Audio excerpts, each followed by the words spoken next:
안녕하세요. 북튜버 나우입니다.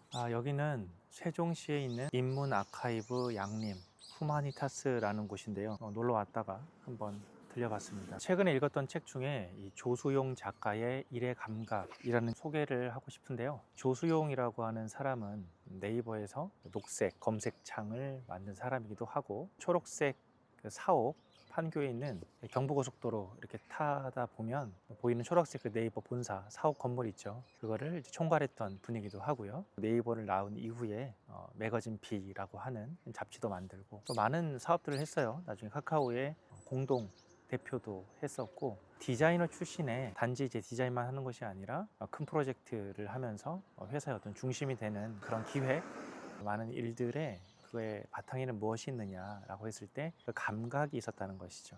이 감각은 영어로 센스라 그러잖아요. 센스 있는 사람. 이 센스는 많은 부분에서 필요한데, 특히 일에 있어서의 센스는 어떻게 길러지는가. 이분이 얘기하는 거는 일단 좋아하는 거, 자기가 좋아하는 거에 대해서 굉장히 좀 몰입해서 거기에 집중할 필요가 있다. 자기가 좋아하는 걸 자꾸 하다 보면 거기에서 어떤 감각이 생긴다라는 것이죠. 그러니까 거기에 뭐가 더 추가가 되어 있는, 사람들이 좋아하는 거, 사람들의 입장에서 봐야 된다는 거예요. 내가 좋아하는 것으로 시작을 해서 사람들이 이것을 볼 때 어떻게 관심을 가질까, 사람들이 편하게 접근할 수 있는 것이 무엇일까, 이런 고민을 많이 했다는 것인데요. 하나의 예로 영종도에 있는 네스트 호텔이 있습니다. 보통 공항 근처에 있는 호텔은 잠시 이렇게 잠만 자고 가는 그런 호텔로 알려지기가 쉬운데 그렇게 활용이 많이 되죠. 근데 이분이 이것을 맡았을 때에 그 침대의 배치를 바꿨어요. 보통 이 머리가 있는 쪽이 벽으로 가고, 그리고 내 앞에는 TV가 있죠. 대부분 이렇게 되어 있는데 그 구조를 바꿨어요. 고민을 했던 것이죠. 나는 호텔에 왔을 때 무엇을 먼저 보는가. 이렇게 소비자, 이용자 관점에서 봤더니 TV를 보러 온 게 아니라 좋은 뷰를 보러 온 거잖아요. 특히나 영종도 같은 경우는 앞에 바다도 펼쳐져 있고 이렇게 좋은 뷰가, 탁 트여진 뷰가 있기 때문에 그것을 볼 수 있도록 이 발이 바라보는 방향으로 이 바깥에 뷰를 배치를 했던 것이고, 이 머리가 있는 곳을 벽에 이 머리 있는 곳을 두는 것이 아니라 이 머리 뒤에는 책상을 놔뒀어요. 그래서 굉장히 사람들로 하여금 그 만족도를 높이는 이런 시도도 했고, 다양한 측면에서 프로젝트를 진행을 해서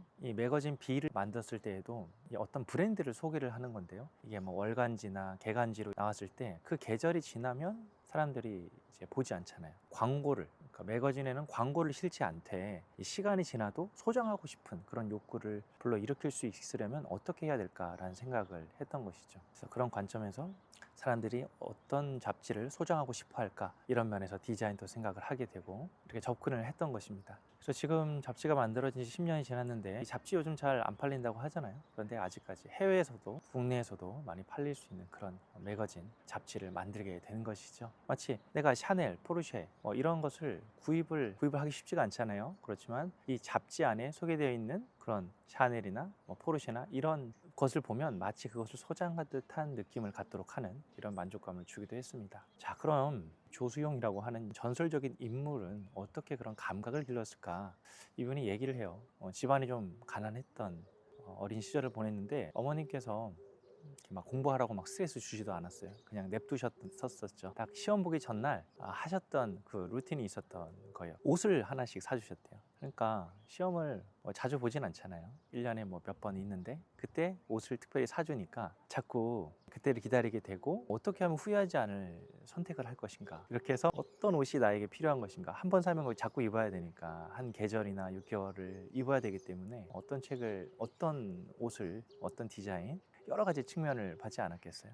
계절에 따라서 좀 따뜻한 옷을 입어야겠다, 이런 것도 생각했을 것 같고, 또 디자인적으로 굉장히 만족할 수 있는 그런 부분들을 여러 가지 생각했을 것 같아요. 그러면서 어렸을 때 감각이 키워졌다는 것이죠. 이분이 이제 서울대 산업디자인학과를 학사 석사를 나오셨는데, 그 학창 시절에서 그때부터도 이제 아르바이트로 돈을 벌어왔는데 명함을 만들어서 일종의 1인 기업을 만든 것이죠. 그렇게 이제 아르바이트를 했는데, 단지 그냥 알바를 하는 것이 아니라 하나의 회사의 사장으로서 그런 입장으로 돼 있다는 거예요. 그때부터 또 그런 감각이 길러진 것 같습니다. 바로 무엇이냐면 오너십이라는 거죠. 그러니까 회사에서 오너는 아니지만 오너십이 있는 사람이 그 감각이 키워지고 결국은 성장하고 성공할 수 있다라는 얘기입니다. 사장 입장, 대표 입장에서는 어떤 직원이 가장 보기 좋을까요? 왠지 막 믿음이 가고 더 길러주고 싶은 마음이 들까요? 저는 사장은 아니지만 제 제가 사장이라면 이 회사를 자기 회사처럼 생각하는 사장의 마인드, 그 오너십을 갖고 있는 사람이어야 되지 않을까 싶어요. 사장보다 더 회사를 자기 회사처럼 여기는 사람. 그러니까 이분이 네이버에 있을 때도 그 네이버 검색창을 만들고 가장 그 트레이드 마크가 된 거잖아요. 일개의 디자이너였으면 가능했을까요? 자기가 곧 회사다, 회사의 일이 곧 내일이다 라고 하는 마음에서 어떻게 하면 이걸 더 개발할 수 있을까, 이런 마음이 있었고, 네이버를 세운 이해진 의장에게 전권을 다 자기한테 주화로 했다는 것이죠. 디자이너임에도 불구하고 큰 프로젝트의 수장이 되었던 거예요. 자신에게 전권을 줘라. 그것이 바로 오너십에서 나온 것이지 않나 싶습니다. 저도 지금 회사에서 유튜브 팀장을 맡고 있는데 조금 반성을 하게 돼요. 내가 어느 정도 주인의식을 가지고 지금 프로젝트를 진행하고 있나라는 생각인데요. 저는 회사에서 저희 팀원도 있고 제가 팀장이고 이렇게 유튜브 팀을 운영하면서 그 책을 출간하신 저자분들 인터뷰를 많이 하고 있습니다. 이제 질문자로서는 그 책을 편집한 편집자가 이렇게 작가와 대화하는, 질문하는 인터뷰식인데, 거기서 나는 어느 정도의 포지션을 가지고 관여하고 있고 진행하고 있는가, 나는 감독인가 아니면 그냥 카메라만 찍는 사람인가, 내가 지금 찍고 있는 이 프로젝트가 여러 사람이 개입돼 있고 회사의 일이지만 과연 내 일처럼 여기고 있는가라는 걸 생각하게 되고요. 또 저희 회사에서는 대표님도 출연하고 저도 출연을 하고 또 다른 편집자 직원분도 출연을 하고 있어요. 그런 부분에 있어서 더 큰 프로젝트 협업이 되고 있죠. 거기에 있어서 나는 지금 얼마만큼 오너십을 가지고 진행하고 있는가. 대표님을 출연을 했을 때는 더 고민되는 지점이 있죠. 그래도 대표님인데 생각 때문에 좀 고민이 되는데, 정말 주인의식을 가져야 되겠다라는 생각을 이 책을 보면서 하게 됐고, 최근에 이제 김선태 주무관인가요? 김선태 공무원 유튜버 있잖아요. 그분이 충주시 유튜버를 100만 구독자로 끌어올리고 나서 화려하게 퇴사를 했죠. 개인 유튜버를 만든 지 며칠도 안 돼서 100만, 150만 이렇게 하고 있는데, 이분의 성공 비결은 뭘까 한번 생각을 해봤어요. 예전 유튜브들 보면 그 시장님, 충주 시장님이랑 정말 격없이 대하면서 정말 누가 보더라도 이 채널은 거의 개인 채널이다라고 느낄 수 있도록 열심히 자신의 영혼을 갈아 넣어서 했더라고요. 저도 좀 반성하게 돼요. 내가 어떤 월급이나 회사에서 주는 페이만 생각할 것이 아니라, 김선태 씨가 초고속 승진을 하기는 했죠. 외부에서 출연해서 얻은 출연료나 책을 내서 얻은 인세라든지 승진해서 얻게 되는 어떤 보상이 그렇게 크지는 않았어요. 이제 개인 유튜브를 이제 시작하면서 했던 말이, 솔직히 돈 좀 많이 벌고 싶었다 이렇게 얘기를 하는 것이죠. 그래서 최근에 우리은행 하는데 많은 기업들이 줄을 서서 자기 회사 홍보해달라고 했는데 처음으로 꼽힌 게 이제 우리은행이더라고요. 와, 대단하다. 참 재밌게 봤어요. 거기 댓글들도 참 재밌었는데 어떤 댓글이 있었냐면, 이 광고 홍보 유튜브 한 6분 정도 됐는데 빠르게 2배속 또는 건너뛰기 없이 본 거는 처음이다 이렇게 얘기하는 분들이 많았고요. 참 재밌었던 게 동네 소개하는 저 영상도 있었고, 자기 작업 공간을 소개하기도 하고 근황 소개하는 영상, 거기 워낙 많은 기업들이 자기 회사 홍보해달라고, 여러 국가 관공서들도 많이 있고요 하니까 무슨 기업 박람회가 된 거예요. 그래서 거기에 막 자신의 이력서 채용을 받기 위한 이력서 내는 사람들도 많이 있고 무슨 기업 박람회장이 되었더라고요. 그걸 보면서 참 저는 유튜브를 제작하고 출연하는 그런 유튜브 PD의 입장에서 생각을 해보면, 지금 당장의 어떤 보상이 중요한 게 아니다. 그분이 충주시 채널을 한 7, 8년 정도 한 걸로 알고 있어요. 처음부터 그렇게 잘 됐겠습니까? 처음부터 그렇게 잘 되지 않죠. 세계적인 유튜버인 미스터 비스트, 가장 많은 구독자를 보유하고 있는 이분 같은 경우도 영상 한 100개 올릴 때까지 큰 반응이 없었어요. 그 이후에 이제 터진 거죠. 그 퓨처 셀프라고 하는 상상스키에서 나온 책 번역서죠. 그걸 보게 되면 프롤로그에 그런 얘기가 나와요. 미스터 비스트가 영상을 찍었는데 몇 개월 후에 몇 년 후에 자신에게 이런 얘기를 하더라고요. 몇 년 뒤에 너는 이러이러하게 되어 있을 거야 라고 그걸 예약 발행을 해놨어요. 그러니까 지금 당장 오픈하는 게 아니라 3개월 뒤에 자기 자신에게, 6개월 뒤에 자기 자신에게. 저는 지금 이 영상을 미래의 저에게 얘기를 하고 싶습니다. 올해가 2026년 3월 21일입니다. 토요일입니다. 2026년 10월 31일, 그때의 저에게 이런 얘기를 해주고 싶어요. 응원하고 지지한다. 올 한 해 동안 고생한 너에게 박수를 보낸다. 이렇게 메시지를 보내고요. 3년 후에 2029년 12월 31일에 나에게 얘기를 하고 싶네요. 그때는 너 개인 채널은 열심히 타오를 거라고 생각을 해요. 응원한다. 그리고 그동안 수고한 너에게 박수와 격려와 존경의 마음을 보낸다. 영상 메시지를 보냈습니다. 정말 지금 제가 미래의 저 퓨처 셀프에게 메시지를 보냈는데, 이게 정말 그때 예약 발행을 해서 열었을 때 제가 지금 얘기한 이 얘기가 이루어져 있으면 너무 좋겠어요. 구독자 여러분도 그 꿈을 위해서 함께 해주시면 좋겠고, 여러분도 한번 그런 거 해보시면 좋겠어요. 뭐 유튜브가 되었건 아니면 뭐 다른 무엇이 되었건 미리 미래의 나에게 이렇게 메시지를, 영상 메시지를 담아서 그때의 나에게 너는 그것을 이루었을 거야 이렇게 하면서 자신이 이루고자 하는 그것을 미리 얘기해서 미리 응원을 하고, 또 미래의 퓨처 셀프, 미래의 나와 대화를 미리 해보는 것도 참 좋을 것 같습니다. 자, 오늘 이렇게 조수용의 일의 감각에 대한 이야기를 좀 했어요. 마지막 책의 말미에 그런 얘기를 합니다. 마음가짐이 중요하다.